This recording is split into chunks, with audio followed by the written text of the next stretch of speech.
บทที่22第22課第22課ประโยคสั้นๆคำอวยพร短句祝福短句祝福สวัสดีปีใหม่恭喜新年恭喜新年โชคดีมีชัยร่ำรวย恭喜發財恭喜發財เจริญก้าวหน้า步步高升步步高升เหลือกินเหลือใช้ตลอดปี年年有餘年年有餘สมหวังดังใจปอง心想事成心想事成สมความปรารถนาในทุกเรื่อง萬事如意萬事如意ขอให้ร่างกายแข็งแรง祝你身體健康祝你身體健康ขอให้การค้าเจริญรุ่งเรือง祝你生意興隆祝你生意興隆ขอให้โชคดีในการเดินทาง祝你好運祝你好運ขอให้โตเร็ว祝你快高長大祝你快高長大ๆขอให้รักมั่นยืนยาว祝你相愛長久祝你相愛長久สุขสันต์วันเกิด生日快樂生日快樂เชิญนั่ง請坐請坐เชิญดื่มน้ำชา請飲茶請飲茶เชิญเข้ามา請入嚟請入嚟เชิญลองดูสิ請試下請試下เชิญตามฉันมา請跟我嚟請跟我嚟เธอมาเร็วๆหน่อย你快啲過嚟啦你快啲過嚟啦กรุณาเดินเร็วหน่อย唔該行快啲唔該行快啲ชอบมาก好鍾意好鍾意รู้สึกเป็นไข้覺得發燒覺得發燒ฉันยุ่งมาก我好忙我好忙ยังไม่พบ未揾到未揾到พูดอะไร講乜嘢講乜嘢พูดเสียงดังหน่อย講大聲啲講大聲啲ไม่ได้ยิน聽唔到聽唔到ไม่เป็นไร唔緊要唔緊要ไม่ต้องเกรงใจ唔使客氣唔使客氣รินน้ำส้มมา1 แก้ว斟杯橙汁嚟斟杯橙汁嚟ช่วยเช็คบิลด้วย唔該計數埋單唔該計數埋單รวมทั้งหมดเป็นเงินเท่าไหร่冚唪唥幾錢啊冚唪唥幾錢啊คุณมีแบงค์ย่อยไหม你有冇散紙你有冇散紙คุณยังไม่ได้ทอนเงินนะคะ你未找錢你未找錢คุณทอนเงินผิดแล้ว你找錯錢啦你找錯錢啦ขอโทษค่ะฉันดูผิดแล้ว唔好意思我睇錯咗唔好意思我睇錯咗ขอทางหน่อยจะลงรถค่ะ唔該謝謝要落車唔該謝謝要落車ห้ามพูดโกหก唔准講大話唔准講大話ห้ามดื่มเหล้า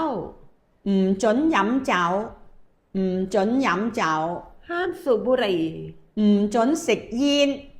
唔准食煙อย่าปิดประตูเสียงดัง唔好咁大力閂門，唔好咁大力閂門，อย่ากลับดึก唔好咁夜返，唔好咁夜返，อย่าลืมเอากุญแจไปด้วย記得帶鎖匙去，記得帶鎖匙去，อย่าพาเด็กออกไปด้วย唔好帶細路仔出街，唔好帶細路仔出街，ระวังด้วยของร้อนมาก小心啲嘢好熱㗎，小心啲嘢好熱㗎，ข้ามถนนต้องระวัง過馬路要小心，過馬路要小心，ระวังลื่นล้ม小心跌親，小心跌親，พื้นเปียกต้องเช็ดให้แห้ง地下濕要抹乾，地下濕要抹乾。ช่วยเด็กอาบน้ำหรือยัง你同細路仔沖咗涼未？你同細路仔沖咗涼未？เด็กๆจะลงไปเล่นข้างล่าง細路仔要落去下邊玩，細路仔要落去下邊玩。เรียกเด็กเดินชิดเข้ามาสิ叫細路仔行埋啲，叫細路仔行埋啲。เข้ามาด้วยกันได้ไหม一齊入嚟得唔得？一齊入嚟得唔得？เธอช่วยนายผู้ชายล้างรถหรือยัง你同先生洗車未？你同先生洗車未？วันนี้เธอทำอะไรบ้าง今日你做啲乜嘢？今日你做啲乜嘢？เธอรีดผ้าเป็นไหม你識唔識燙衫？你識唔識燙衫？เสื้อในกางเกงในต้องใช้มือซัก底衫底褲要用手洗，底衫底褲要用手洗。เสื้อของเธอต้องแยกซัก你啲衫要分開洗，你啲衫要分開洗。เธอคีบตะเกียบเป็นไหม你識唔識揸筷子？你識唔識揸筷子？ใช้ตะเกียบกินข้าว用筷子食飯，用筷子食飯。เขาไปธนาคารฝากเงิน佢去銀行存款，佢去銀行存款。ทุกเช้าเธอต้องรดน้ำต้นไม้每朝你要淋花，每朝你要淋花。วันนี้เป็นวันอะไรใช่หรือไม่ใช่วันอาทิตย์今日係禮拜幾？係唔係禮拜日？今日係禮拜幾？係唔係禮拜日？วันหยุดอยากกลับบ้านดึก假日唔好夜返，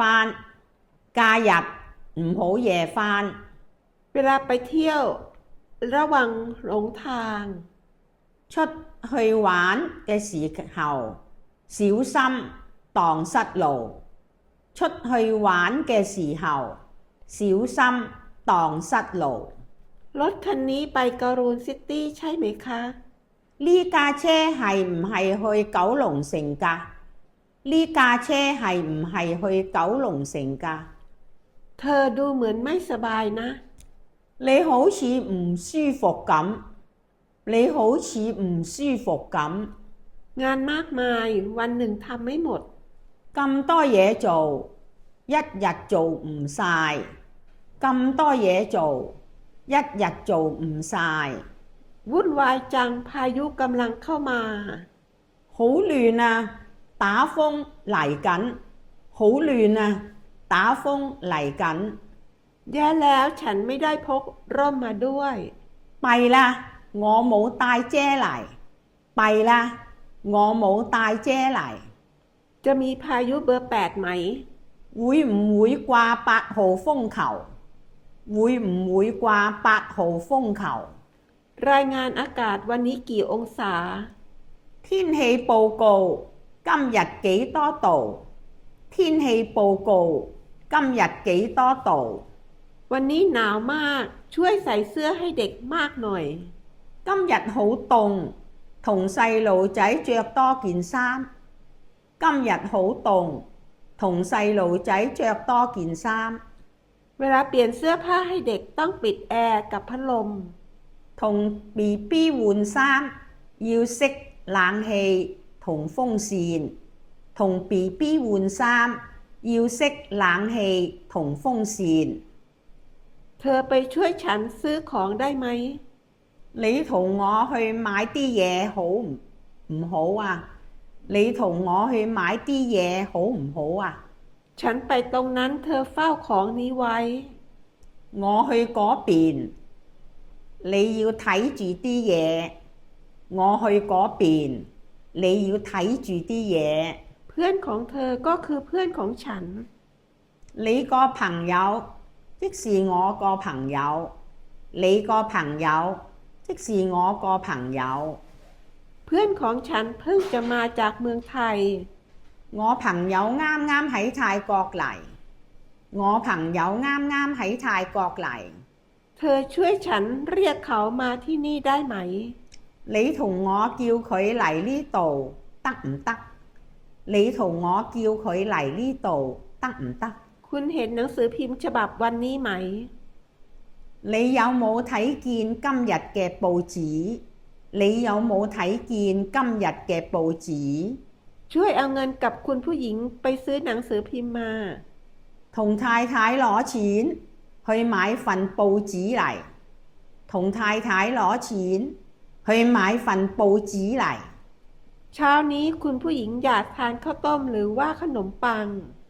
今朝太太想食粥或食包อุ๊ยผิดฮะตกไปคำนึงเอาใหม่ค่ะคุณมด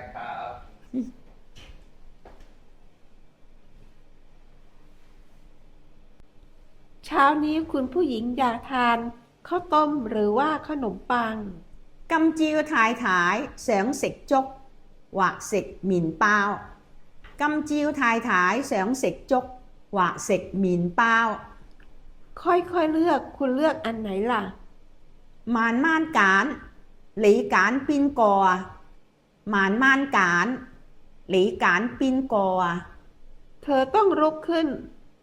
ตื่น6 โมงเช้า每朝你要6點起身每朝你要6點起身จัดการเรื่องของตัวเองให้เรียบร้อย搞掂自己啲事搞掂自己啲事ต้มน้ำชงใส่กระติกน้ำร้อนชงน้ำชา煲水沖熱水壺沖茶煲水沖熱水壺沖茶คืนนี้ฉันกลับบ้านดึกไม่ต้องรอฉันกินข้าว我今晚夜啲返你唔使等我食飯我今晚夜啲返你唔使等我食飯กางเกงของคุณผู้ชายซิปหลุดเอาเข็มมาเย็บให้ดี先生條褲甩咗線攞針嚟亂返好佢先生條褲甩咗線攞針嚟亂返好佢วันอาทิตย์นี้นายผู้ชายมีเพื่อนมากินข้าวที่บ้าน今個禮拜日先生有朋友嚟食飯今個禮拜日先生有朋友嚟食飯เธออย่าหยุดนะต้องทำอาหารไทย你唔好放假要整泰國餸你唔好放假要整泰國餸วันนี้หรือพรุ่งนี้ฉันจะโทรศัพท์หาเธอ今日或聽日我會打電話俾你今日或聽日我會打電話俾你ฉันหวังว่าจะทำงานจนครบสัญญาจ้าง我希望會做到滿合約我希望會做到滿合約หยุดงานไป2 เดือนภาษากวางตุ้งลืมไปหมดแล้ว放咗2個月假啲廣東話唔記得晒啦放放咗2個月假，啲廣東話唔記得晒啦。วันดีคืนดี ฉันไปก่อนละลาก่อน 我走啦，再見。我走啦，再見。จบบทที่ 22